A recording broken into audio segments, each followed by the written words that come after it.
هنعمل النهاردة توكتين حلوين جدا جدا جدا. يلا بينا نشوف هنعملهم ازاي. بصوا الجمال ده، بصوا التوكة العسل دي. يلا بينا نبتدي ونشوف اول توكة هنعملها ازاي. اول حاجة هنجيب الستان المضلع وهنقطع طول 50 سنتي، وهنعمل فيونكة سهلة جدا، اسهل فيونكة ممكن تشوفوها. واحدة واحدة كده بالراحة وهنشوفها. هنستخدم ولاعة ونعديها على شريط الستان كده علشان ما ينسلش مننا. هنمسك شريط الستان وهنلفه مرتين على اول صباع، وبعد كده هلفه مرتين ما بين الصباعين كده، وبعدين هنعقدها بالشكل ده واطلع الجزء اللي انا كنت لفاه على صباعي الاولاني. كده الفيونكة بقت عندي جاهزة. هظبط بس الجزء اللي فوق، انا لفاها لفتين، فهنطلع كده اللفة التانية ونظبط بس من تحت الطول بحيث يبقى الطول واحد بس كده. بعد كده هنمشي عليها الولاعة علشان ما تنسلش مننا. هي كده فكرتنا خلصت، بس هيبقى بس التاتش الاخير، ان احنا نزينها تزيين بسيط، او اننا او لو حابين نسيبها كده براحتنا. هنا انا استعملت الاي 8000، بحط كده كذا نقطة مكان ما هلزق الاستراس، وهحط الحاجات اللي هنزين بيها. التوكة دي مناسبة جدا للمدرسة، نقدر نحطها على توكة استك، ونقدر كمان نلزقها على الكليبس او اللي هي البنسة اللي بتحط في الشعر. نقدر نستخدمها بأي شكل احنا عايزينه. عشان نبقى عارفين، ده الجزء التاني في التوك. اللي ما اتفرجش على الجزء الاول يا ريت يروح يتفرج، لانه معمول فيه توكة بشكلين مختلفين حلوين قوي. انا هنا كده وزعت الاستراس بتاعنا، وهحط التوكة. هستخدم مسدس الشمع عشان اثبت التوكة. بس كده التوكة خلصت عندي. اسرع واسهل توكة ممكن تتعمل.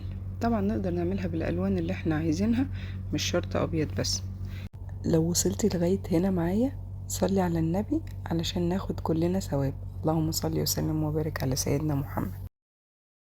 يلا بينا نشوف التوكة التانية هنعملها ازاي.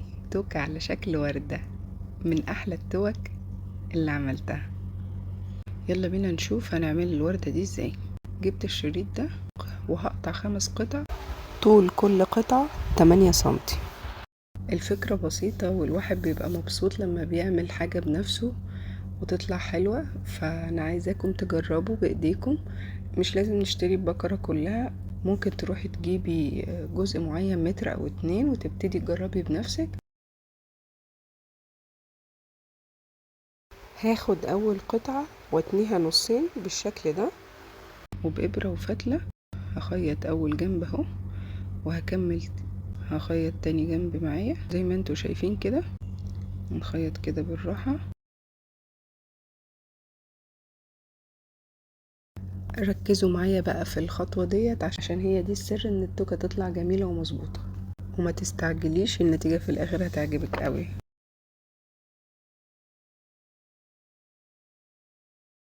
بعد كده بقلبها،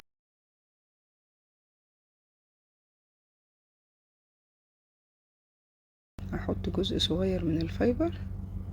تمام. وبعد كده هنكمل تقفيلها بالشكل ده كده، وهنعمل الخطوات ديت 5 مرات. فكرة عمايل التوك دي سهلة جدا ومش مكلفة خالص. نقدر نعملها في البيت سواء لينا او ان احنا نعملها مشروع. الصراحة مشروع هيبقى مجزي، لان تكلفة شرايط الستان ده مش غالية، وبنفس الوقت التوك بتبقى غالية جدا. فهي بصراحة فكروا فيها. لو حد حابب يعمل مشروع ويسوق له، ممكن تبتدي بأصحابك، تعملي جروب على الفيس وتصوري التوك بشكل كويس وتبتدي تبيعي.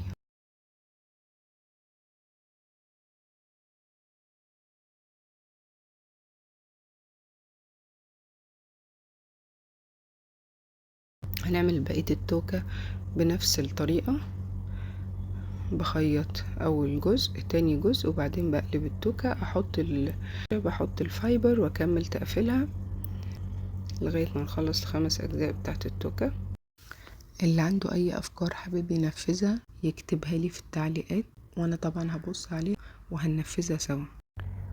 ويلا بينا نكمل.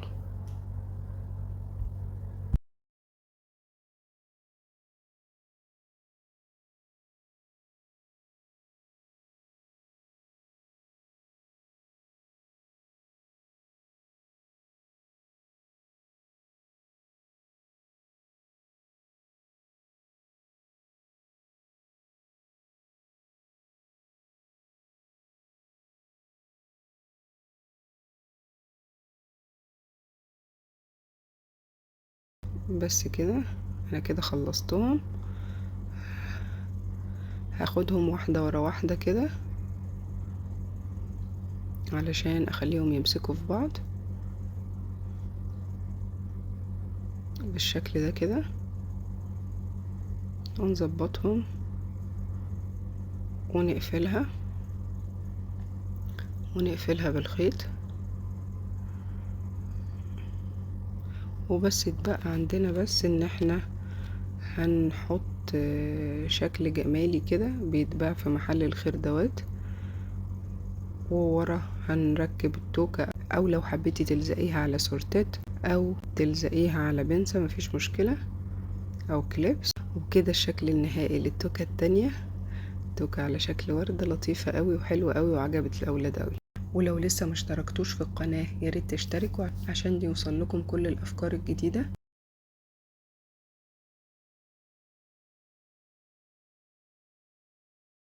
هستناكم تعملوها وتقولولي النتيجة، وتبعتولي كمان الصور على الفيسبوك والانستجرام.